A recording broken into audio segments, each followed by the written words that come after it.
Good evening, everyone. It is our final guest mentor series.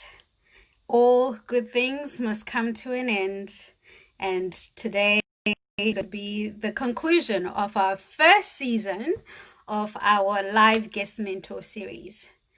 We absolutely appreciate you all being here and supporting us throughout the way. It's been a very interesting and insightful 6 weeks. And I'm absolutely looking forward to our next season where we're going to have a lot more speakers and different topics.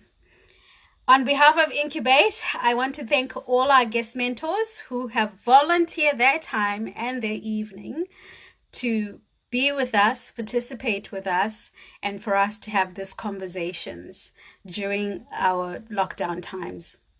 Now, this is by no means the end of any of the conversations that we've been having. My aim was to ensure that we at least spark the conversation whilst we are in lockdown, talk about some of the key issues and challenges that we're facing as a community and address it. Understand that, not everyone would have been able to join, but we've ensured that all the videos are available online on our IGTV so that you can actually watch it afterwards. So for this session, I am so excited to have Lani Masuku of Organic Suku, which is a beauty brand that focuses on hair care products. And she will be joining us this evening, and we'll be talking about building an online business, and she'll be sharing her journey on how she got to where she is at present. So I'll just wait for Lani to come through, and I will add her. There we go. And I hope everyone has had a great evening, or the great week, actually. I know it's been very, very challenging. Hello, Lani. How are you? Thank you for coming through. Thank you for having me. I'm really excited to be part of this series. It's so important having these conversations. And every single speaker that you've had, it's like they've added a next level to what people should know to move forward. So congratulations for doing such an amazing job. Thank you. Well, we don't do this on our own. It's because of people like you who provide their time, expertise, and also be willing to share their stories and be vulnerable online. I mean, this is a very public forum, and it can be a bit daunting, but I really, really appreciate you providing the time and, the capacity to come through and talk to our members. Awesome. Not a problem at all. It's time to get ready of getting to Lani, right? the, the stuff So we actually have a few people joining, so I will do a few shout outs. Hi Sandy, thank you for joining. John, Audrey, is it Shelly as well? Yeah, and then we've got Peach Collective as well. Now I am going to attempt to pin a comment. I've been trying to do this whole season and it's just never worked for me, so hopefully it actually works this time. But whilst I do that, Lani, I just wanted for you to just, share a bit of a background about who you are and about Organic Suku. Who is Lani and what's Organic Suku all about? Sure. Hi, Sherry Rose.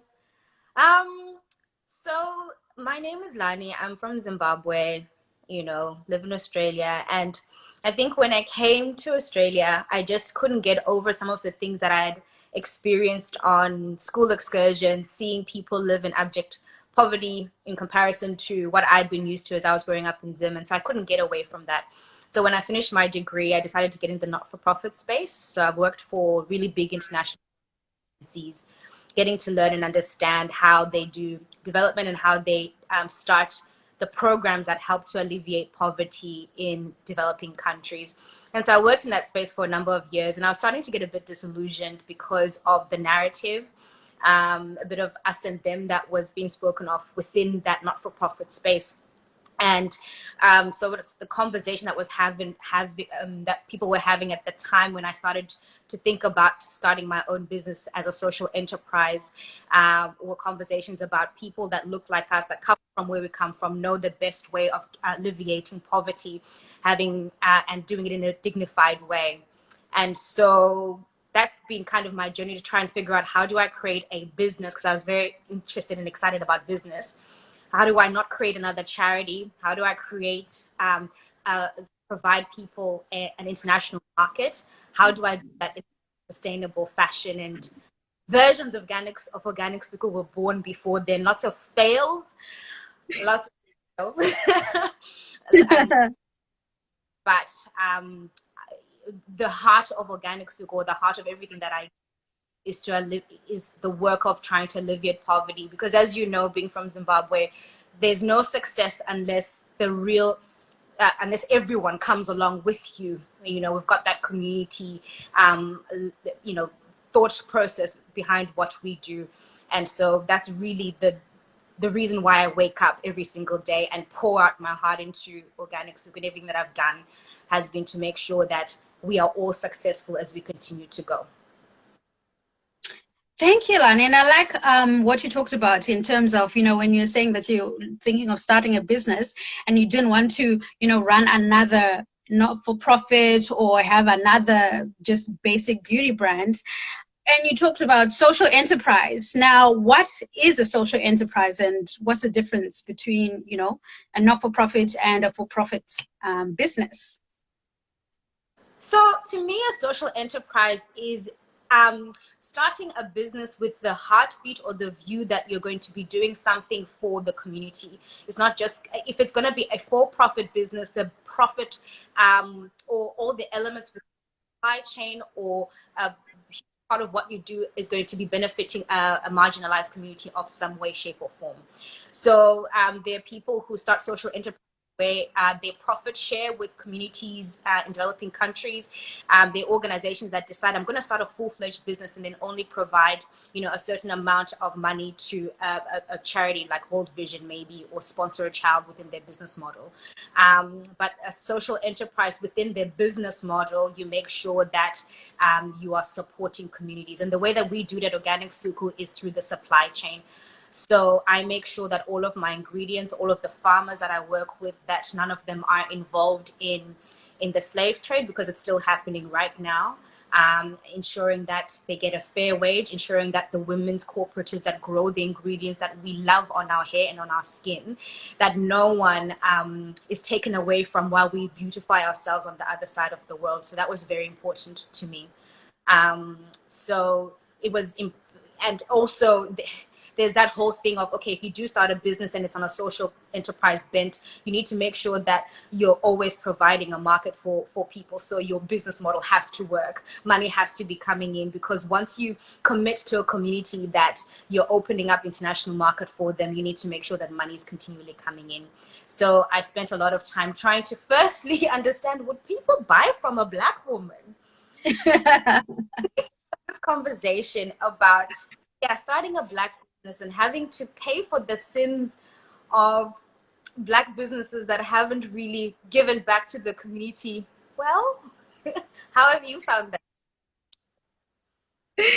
Well, to be honest, Lani, I am guilty of not being on board with Organic Suku from the beginning, because again, as you said, paying for the sins of the people who say, oh, I'm running this business to support a charity. Next minute, they're in the front page news and you're being told about how they have, used that money for other things and didn't actually get to the community. So I guess that transparency is also a bit of a concern, because, people can say things for marketing purposes, but it's then understanding, are you really actually paying back?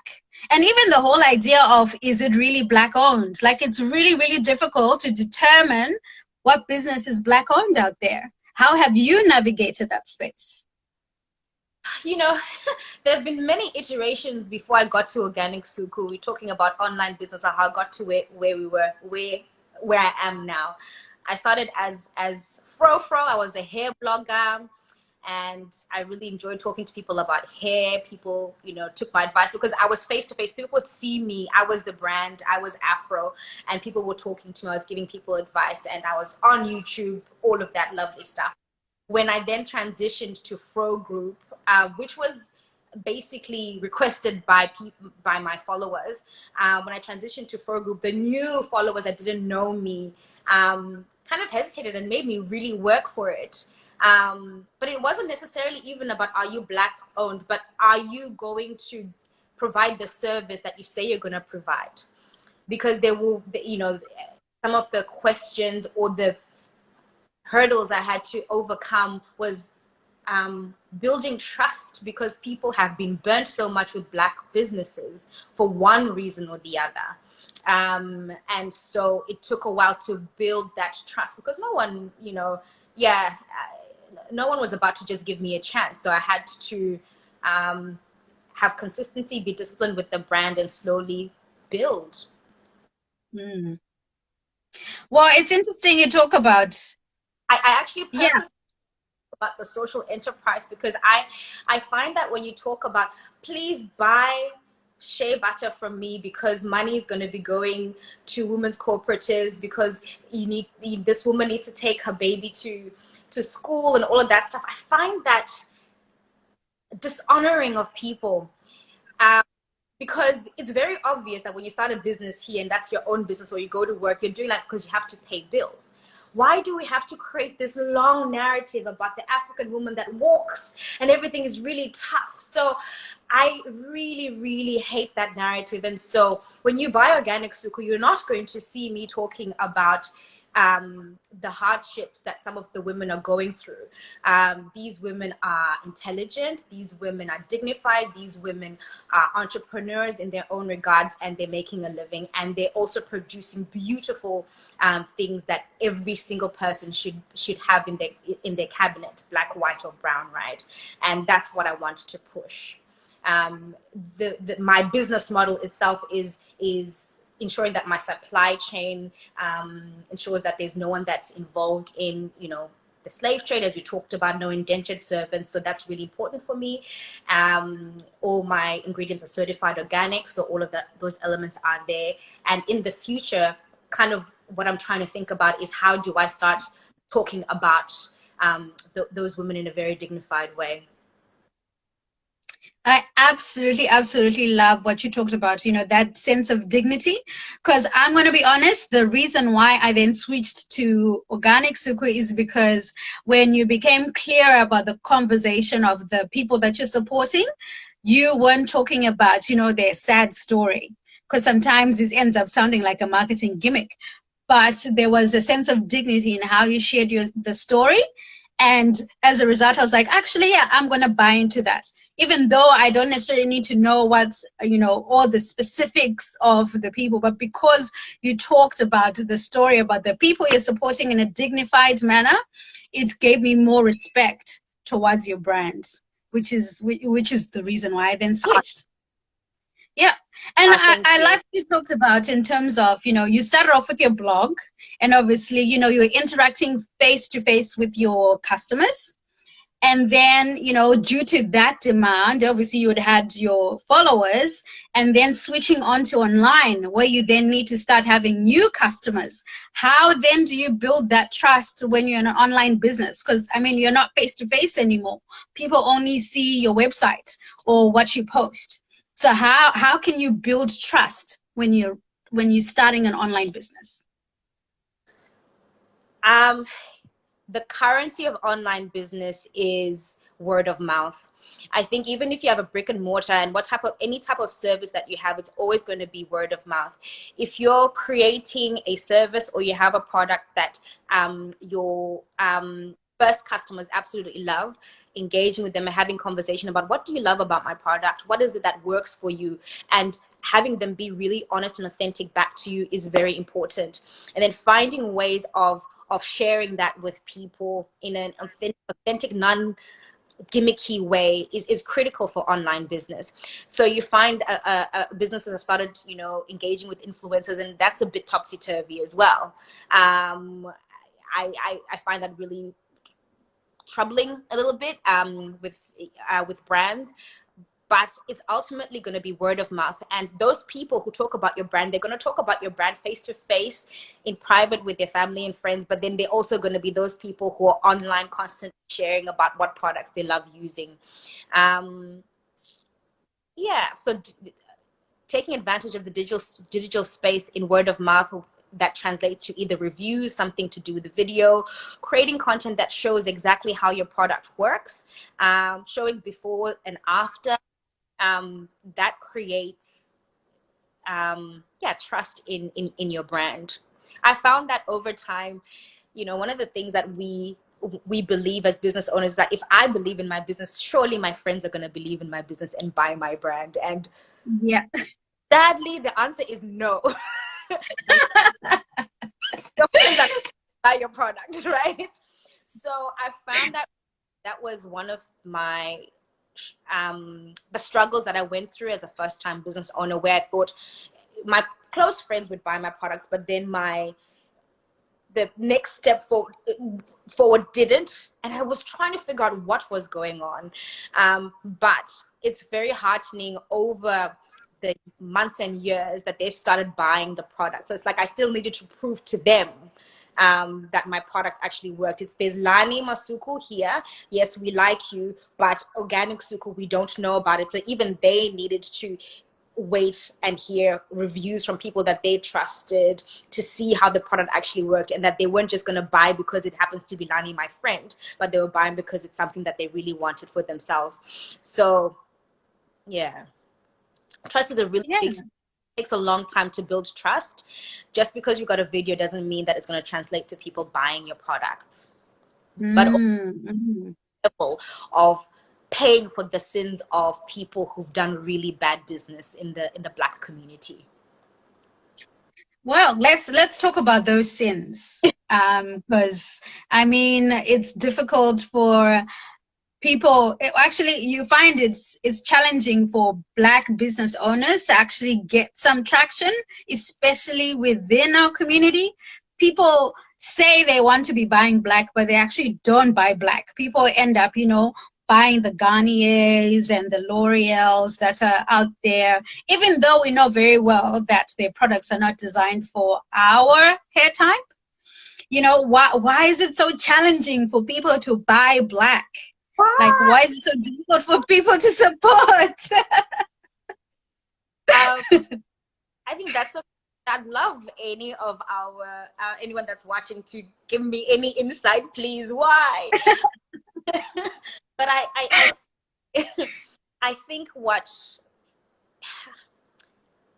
don't know. I feel like if you have a bad experience, we're kind of tainted, aren't we? If you have a bad experience in Australia in a particular business, you don't necessarily associate it with the ethnicity, but when it happens to be our skin color, you then associate, East Africans, I'm never gonna buy there again. And I think Ooh. walk into our beauty stores right now, brick and mortar stores in, I live in Melbourne, let's say in Footscray, our beauty stores that sell hair products and other beauty products, they don't have pricing on them. So depending on what you look like, how you're dressed, they're going to charge you different pricing. I've also known for some of the people that have spoken with me saying they're quite price sensitive to Black brands, but they'll be buying a Louis. They'll be buying red bottoms. They'll be buying really premium stuff. She's laughing. They'll be buying really premium stuff. When it comes to certified organic castor oil at $22, they really want us to jump hoops, and I'm not sure why that's the case. So people in the comments, please tell us, why is it so difficult to buy Black brands? What are the challenges? What do we need to be doing different as Black business owners for us to be able to give you that trust and credibility that, people can run businesses?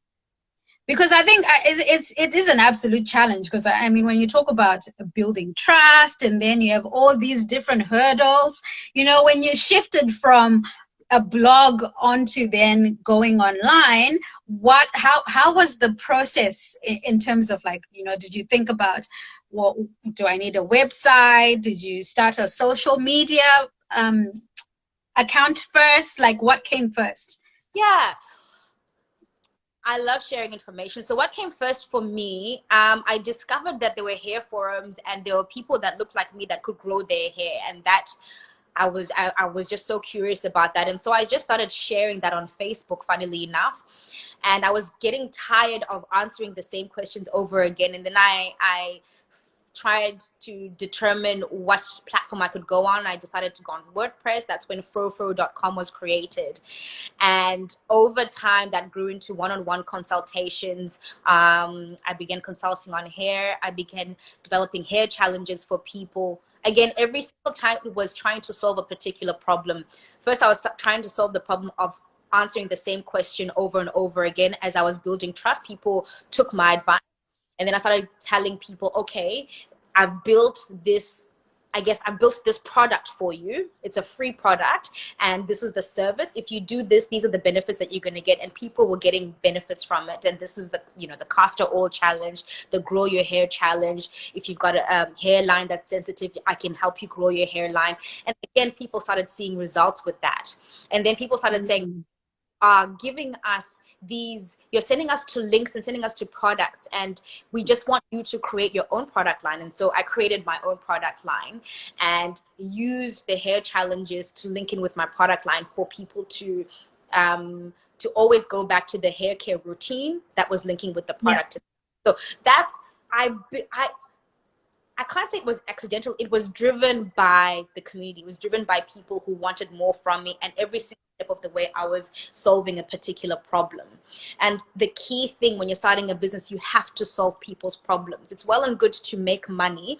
It's well and good to go onto Organic Suku and mimic what Organic Suku is doing. But you will always be 10 steps behind Organic Suku if you do it that way. You need to listen to what people's problems are, and if you've got an actual solution, that's not a gimmicky one, a true solution, people will buy your service and people will buy your product. The next hurdle for me, I started as Fro Group. I don't think, do you remember that? I started my business. I remember that. We're packaged in black little plastic bottles.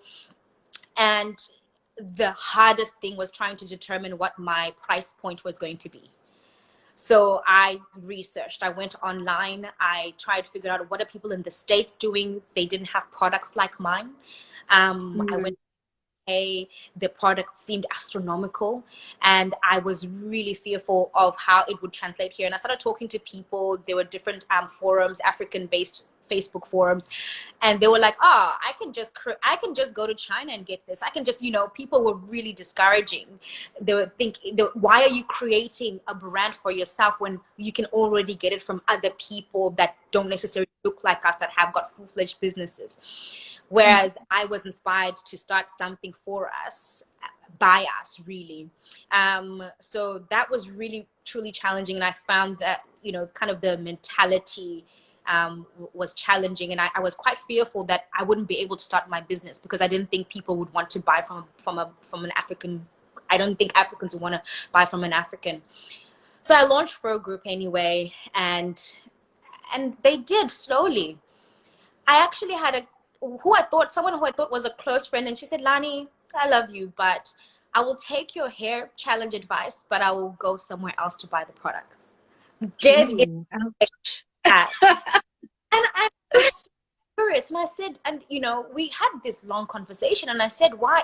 It's just not wanting to put money in your pocket. It was basically that. I would rather go somewhere else to someone that I don't know personally, because there's a feeling that when I'm buying from organic or from a black-owned brand, I'm putting money in their account and not to my own family. I find that very, very interesting and very telling, and that's something that I haven't ever dug deeper to try and figure out, but I found that conversation challenging, heartbreaking. Yeah, but where there's very interesting, isn't it? Yeah. Well, speaking about, you know, we asked whether, you know, people to talk about why they don't like supporting Black businesses or the challenge with Black businesses. Hello Ada said, be consistent and professional when dealing with customers. Absolutely. Wadzi said, a sizable number of Black businesses have crap customer service and are not time conscious and professional. And then Chrissy said that I feel that many people would say Black businesses are not professional and have poor customer service. It may be true in some cases, but the same people will repeatedly go into the Gucci shop, be treated badly. And then Fiona said, I'm one of the recipients of your one-on-ones back in the day. My hair blossomed with the tips you gave me. Oh, Love to see your journey. oh, fantastic. Oh, that's brilliant. Well, I think the consistency is professionalism, customer service. Yeah. So how do you balance that with Organic Suku? Yeah. So you need to have the right systems in place. I think it started from, when I was on Facebook and lots of people were asking me questions, and I then solved the problem of me having to ask the same questions by creating a product that was free at the time, but creating a product, and also by, going on a blog and giving up this information in that way, shape, or form. So for me, that's how everything grew. Um, the reason why online businesses work is that it looks so simple and easy up front. The website is seamless and easy, but there's obviously so much happening behind the scenes. I have that I work with and make sure that they get their stuff in order. I have supply chains that I need to ensure are in line with orders that are coming through. I do apologize that people have put in orders right now, and I will blame Auntie Rona for this one. But the stuff that gets delayed, that's outside of your remit. And ensuring as much as you can, you automate and you delegate. And that takes time, obviously, when you're starting off and you don't have money. And you're trying to invest and you're doing all things, you're all things to all people. So you have to have so many systems. And I think the great thing about online business is that the barrier to entry has been severely diminished. There's so many services that you can get for free or at a really, really, really cheap price, or affordable price, I should say.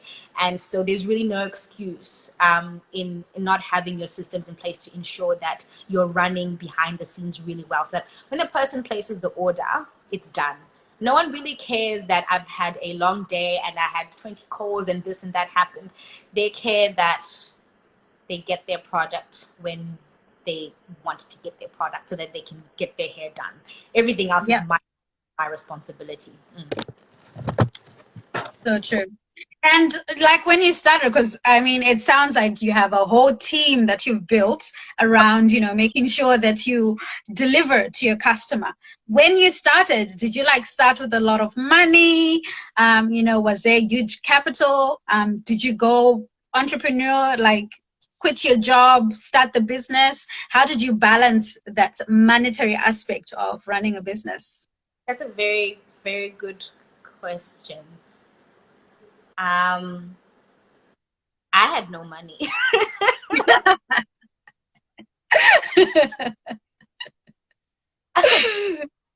I really had no money. So I started, I was working in the not-for-profit space, and this was my love and passion that I would do over weekends and at night.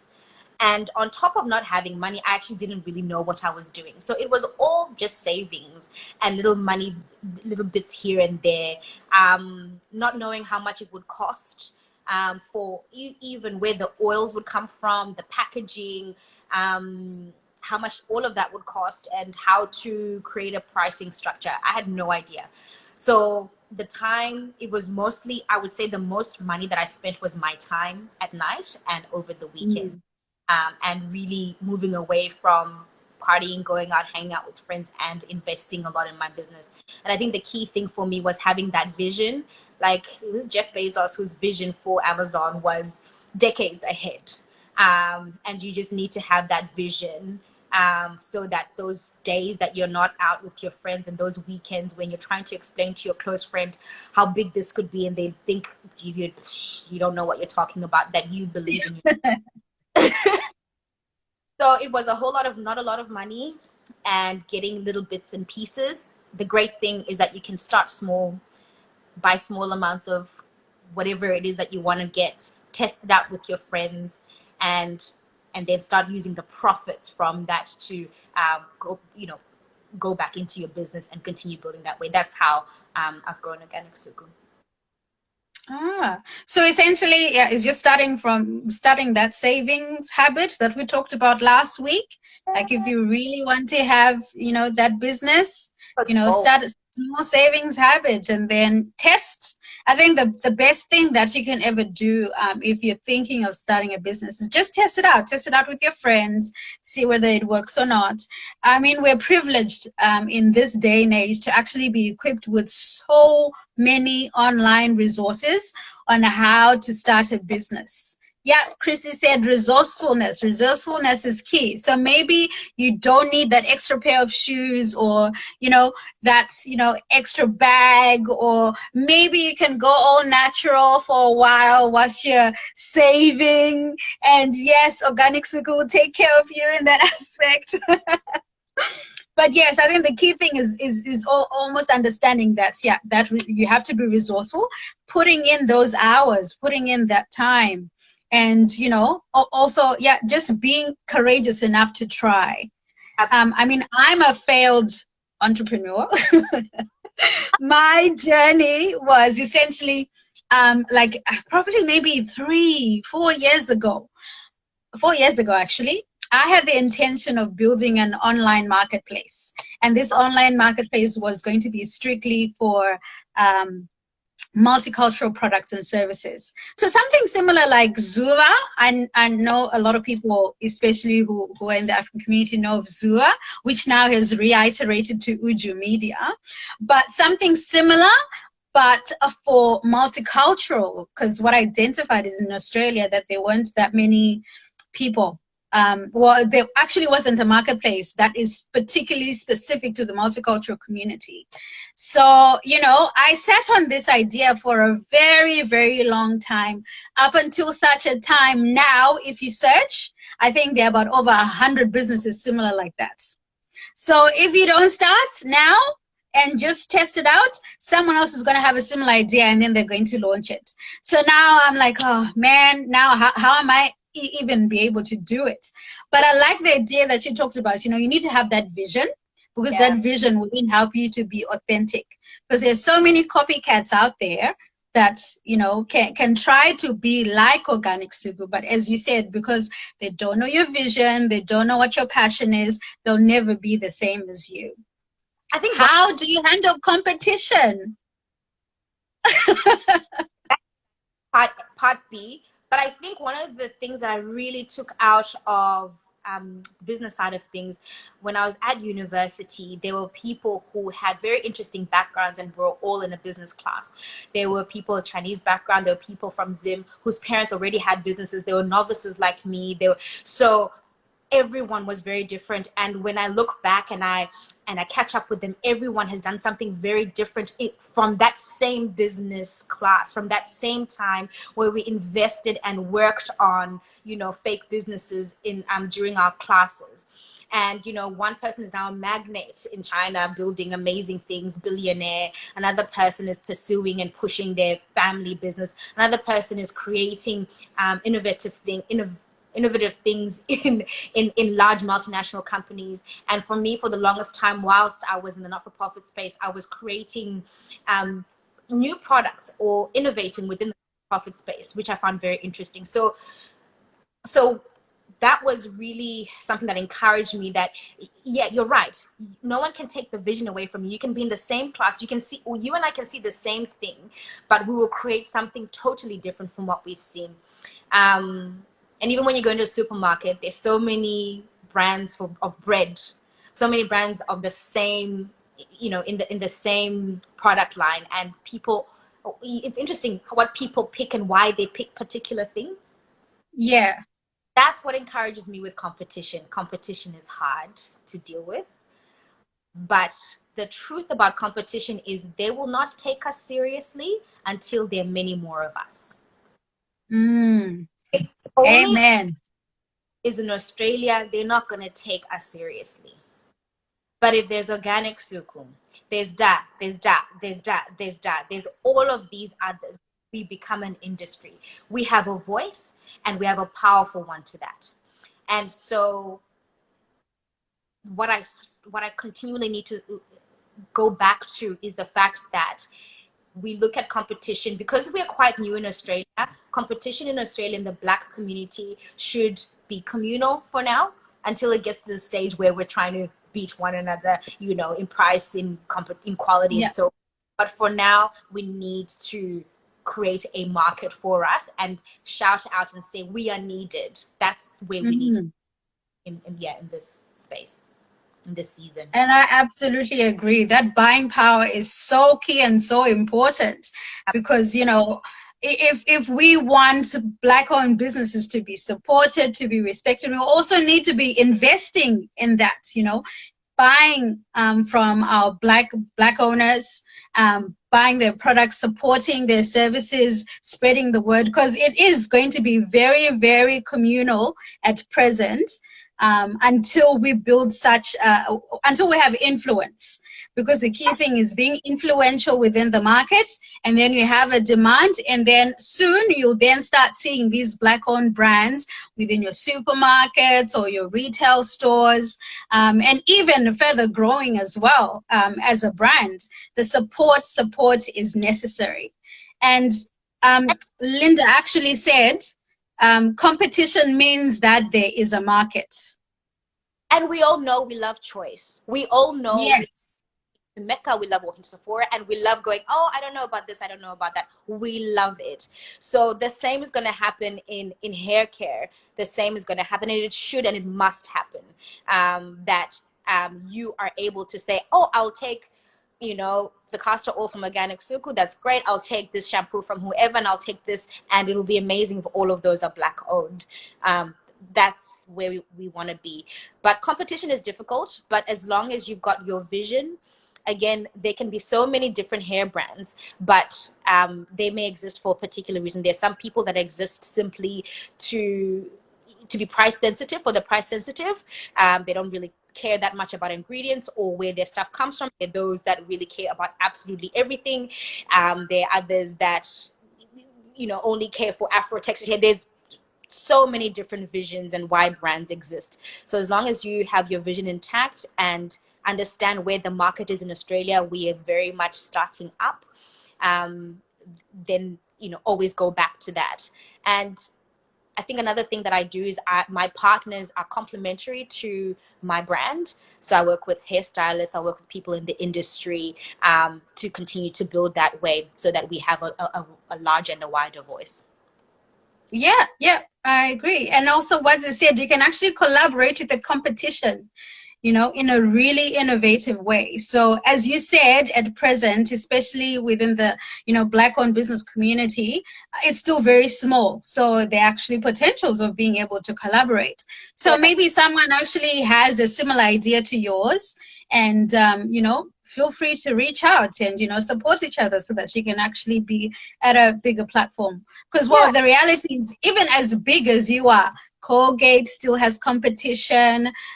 Coca-Cola still has competition, but they're all still making money because we are putting our dollars towards that.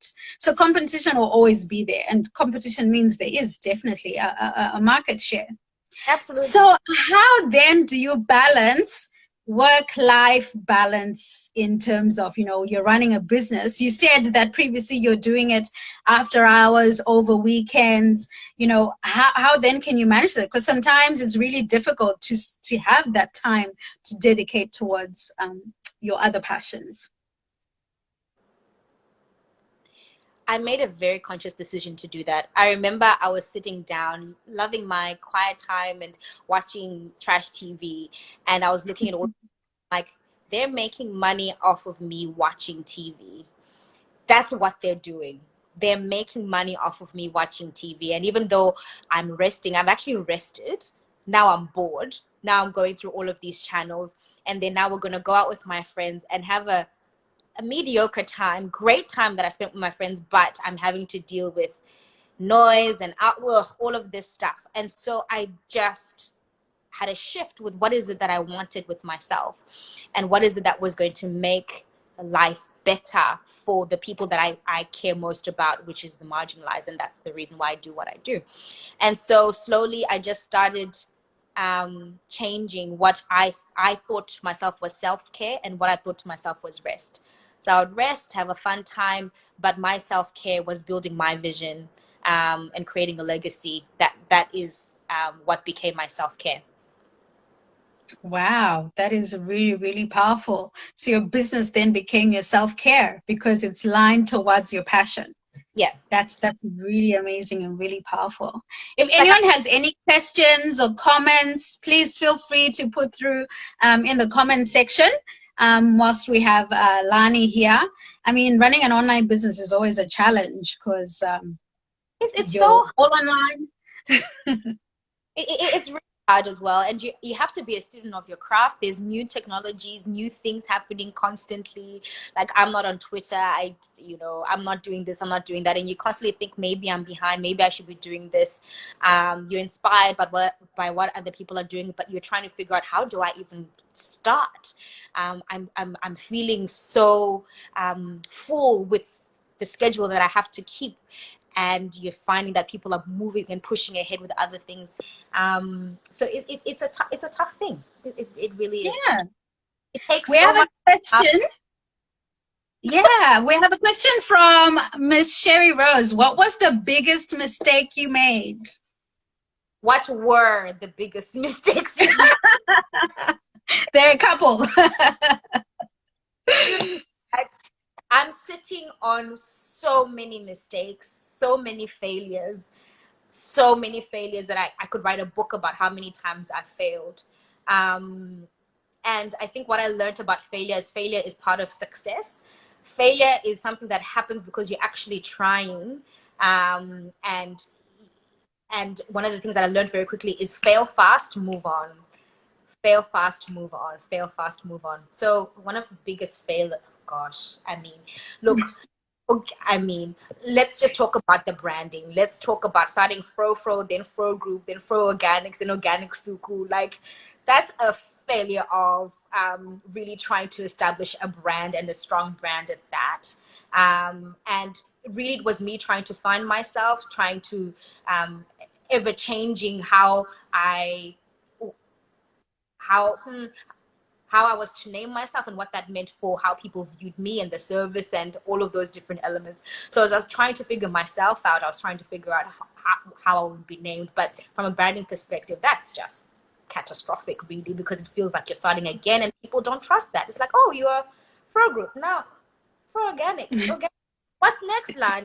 All of it really diminishing trust a little bit.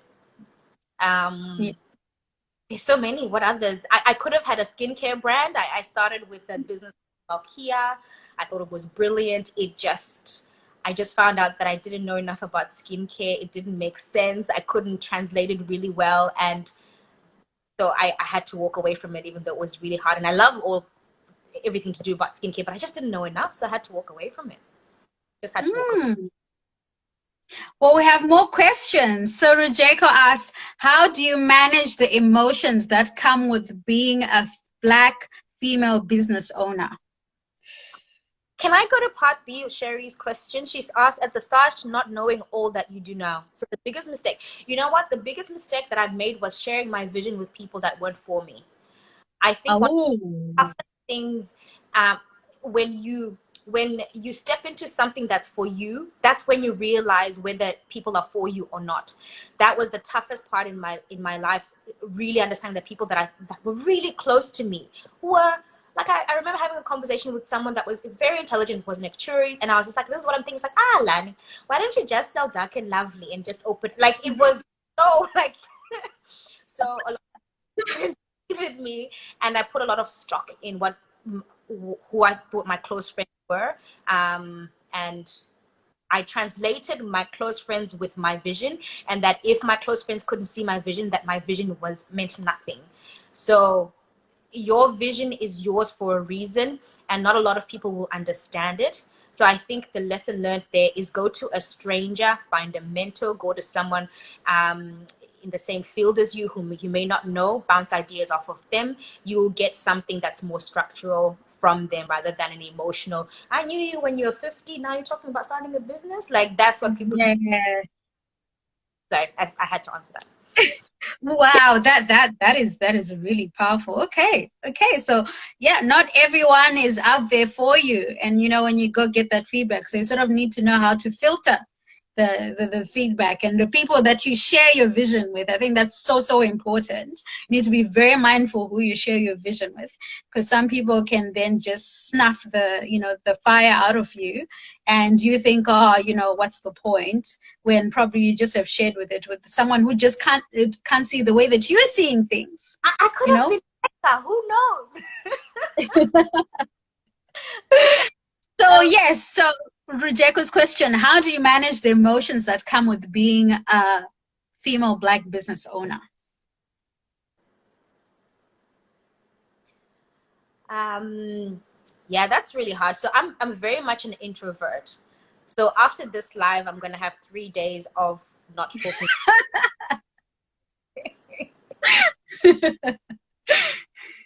The toughest emotions are trying to deal with trying to be like other people. Seeing, for example, a successful hair care brand, seeing the CEO, how flamboyant they may be and what they do, and then translating that to part of your success is really problematic. And so spending a lot of time understanding who you are, how you were created, your ancestors, what your personality is. I mean, a lot of people are very witty, have great comebacks, and I've always wanted that, but I'm a slow, deep thinker. It takes time for me. Like, you will insult me right now, and I will have a comeback tomorrow, this time. It takes time to develop. So I had to be okay with that. And again, for me, it has been connecting with a mentor, someone who is at least 20, 30 years older than me, who can talk me through some of the things that I think are huge deals that are really nothing. A whole lot of Mm. dealing with projections, what you think people think about your business. For me, stepping into an event, as an example, I've been to a few hair events. I'm thinking, oh my gosh, what they think. Oh no, no, no. I've got all of these voices in my head telling me that I shouldn't be there. I don't belong. Who do I Mm. I open my voice, the fear that is within me doesn't come out. My voice doesn't shake, but inside I am shaking, but I get the best feedback. And so just continue in your fear and learn to quieten down those voices, and have a really great support mechanism. People that aren't necessarily interested in your business, but that care for you, know you, and who help you jump over some of the hurdles that you will definitely face. Because a business is a part of you, no matter what people say. A business is an extension of who you are. How your branding is an extension of you. So when you hear criticism about Organic Suku, your business, yourself, you take it to heart. So there's a time where you actually need to separate Organic Suku and Lani. And what I've actually done with that, I've made it practical for me. I buy my own products. I actually, Ah. because Organic Suku is its own entity, and I'm a steward of what that vision is. So then when someone says something about Organic Suku, it's mostly fantastic, but 99% is amazing feedback. And then I'll get feedback that I need to make adjustments on one thing or the other. I don't take that personally anymore, because Organic Suku is its own entity. But that takes time to be able to separate those two things, because it's a very personal thing. Yeah, and I think that sort of answers Chris's question, where he said, how do you keep your feelings separate from your decision making? Oh, that one is hard. Oh, I'll give you another really tough situation when we're talking about competition. So there'll be competitors that will do underhanded things that are underhanded, and you find that really challenging. And so what do you do? You have to sit back and just say, okay, don't be angry about that situation. What you need to do is try and marry up value systems. what is my value system and what's the value system that I see being depicted by this brand. So you've got brands that, like right now, we're finding out that they're brands that aren't Black owned. They use really horrible ingredients and so forth. It's like, okay, I really liked that brand, but now I'm discovering that their value system is very different to mine. So just again, going back to your vision, and this is why my value system is different. You don't have to work with all your competitors because some of them are very different from you, and so you just link up with those that share the same value systems as you. Not necessarily the same vision. They may be selling the same product, but value system is really key. And then when you find brands that are in the, selling the same things but have the same value system, are very positive, people build strength from that and want to be associated with that. Amen. I absolutely agree with that. Your value system is very, very important because it will help you navigate through those challenging times, because then you have like a framework to say, okay, so this is what I'm passionate about. These are my values.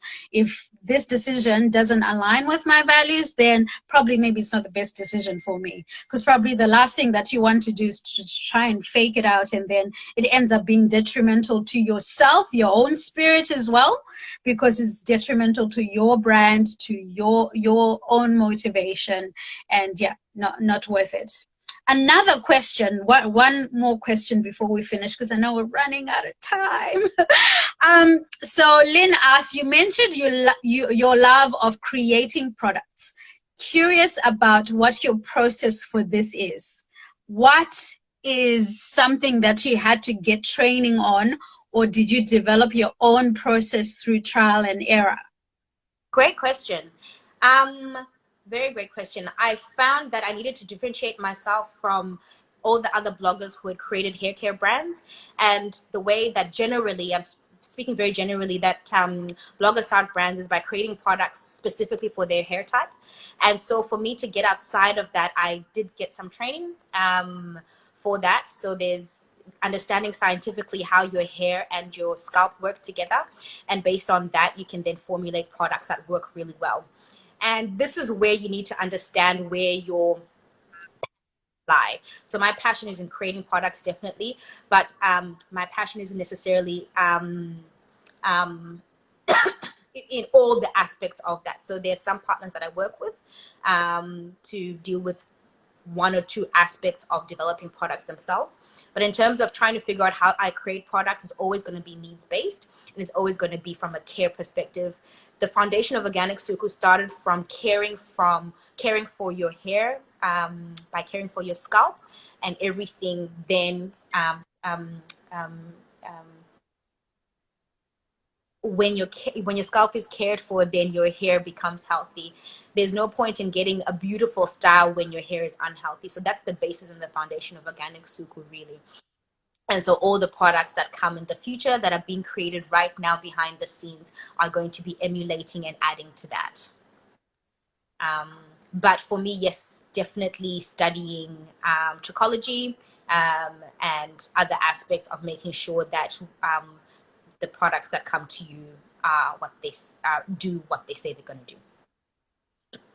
And I think there's an art in terms of mastering your skill, because it is very important for you to actually invest in mastering your skill.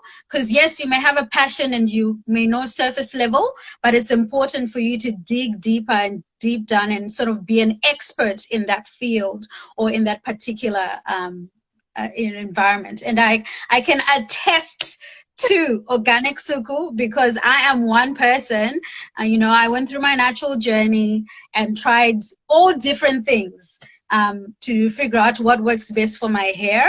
And it's so interesting because I started first, with your big brands, thinking, oh yeah, obviously, maybe it might work for me, maybe, it can work fine, but didn't work. And then tried to find something that, because I have a very thirsty scalp.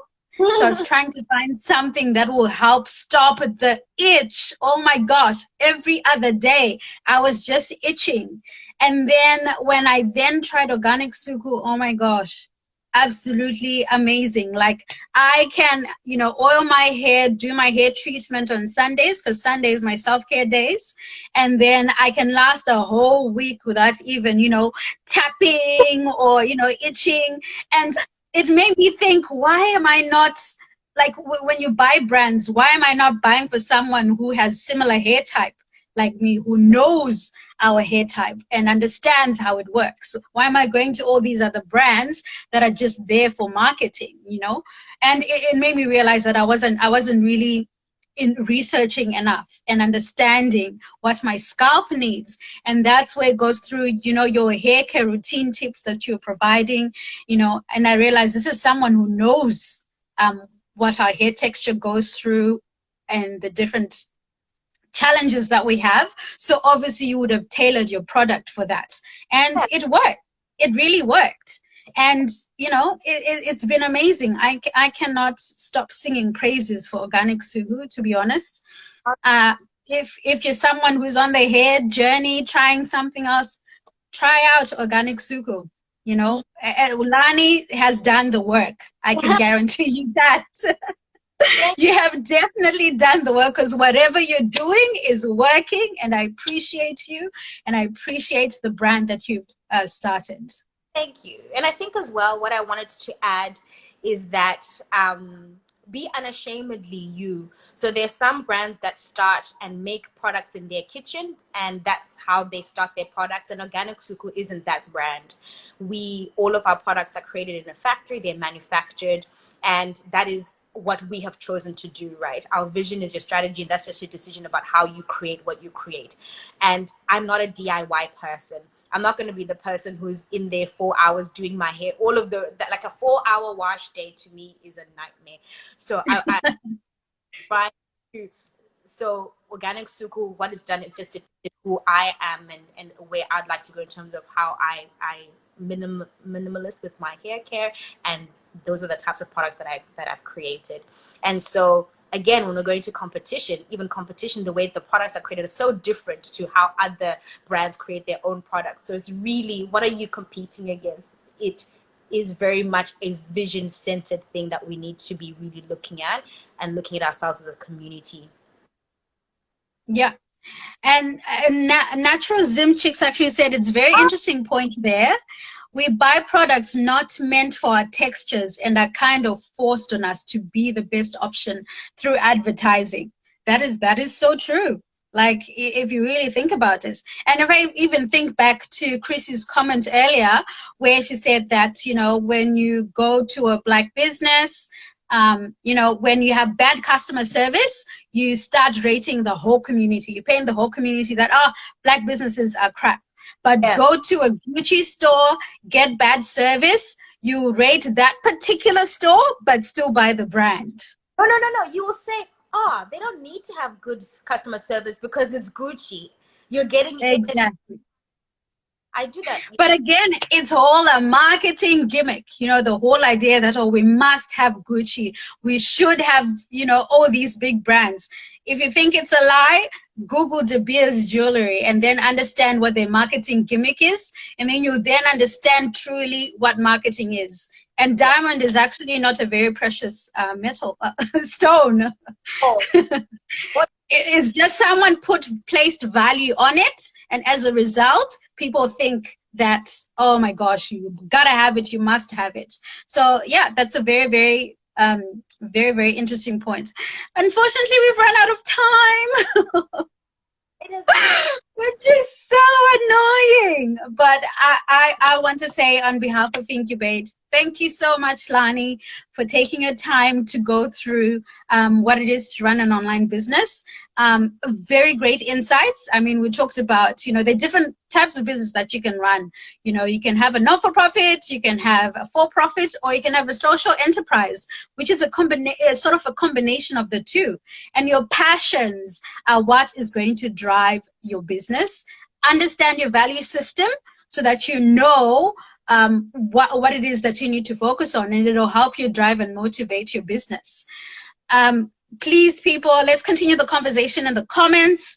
You can, even if you have a question for Lani, there's a link in our bio where you can ask her a question about her journey. I appreciate Lani for sharing her journey during this session, and definitely lots and lots of gems to sort of think about if you're thinking of running an online business. Thank you so much for having me. It's been such a pleasure. Thanks the comments have been brilliant. Thank you so much for everyone being really involved. Awesome. Thank you, everyone. Have a wonderful evening. And thank you so much for participating in the Guest Mentor series. We will be back for season 2. So stay tuned and we'll let you know. Have yourself a good night. See ya. Bye.